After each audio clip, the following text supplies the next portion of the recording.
এটা আমার আব্বার 5টা জানলাতে একটি জানলা, সবচেয়ে বড় জানলা। সবাই মাশাআল্লাহ বলুন, আর সবাই দোয়া করবেন যেন ভালো করে ফলন দেয় গাছগুলোতে। চলে আসলাম আমার আব্বার লাউ বাগানে লাউ নিতে। আজকে লাউয়ের রেসিপি করব। আসসালামু আলাইকুম ভাই ও বোনেরা, আশা করি আল্লাহর রহমতে ভালোই আছেন। আমিও আল্লাহর রহমতে ভালোই আছি।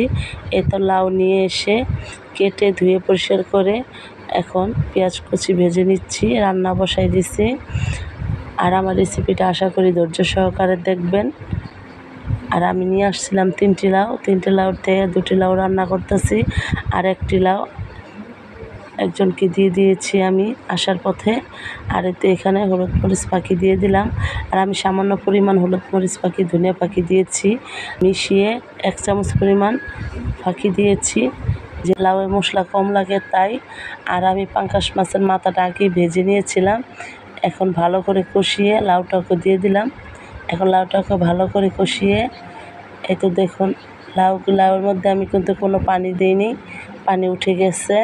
আর দিয়ে দিলাম জিরা পাখি। আমার রান্নাটা হয়ে আসছে। আর দিয়ে দিলাম গোটা কাঁচামরিচ। আমার রেসিপিটা যদি আপনাদের ভালো লেগে থাকে লাইক কমেন্ট শেয়ার করবেন, ইউটিউব চ্যানেল সাবস্ক্রাইব করুন, ফেসবুক পেজটাকে ফলো দিবেন। আর আপনাদের ভাইয়া মাছ ভর্তা বানাইতেছে।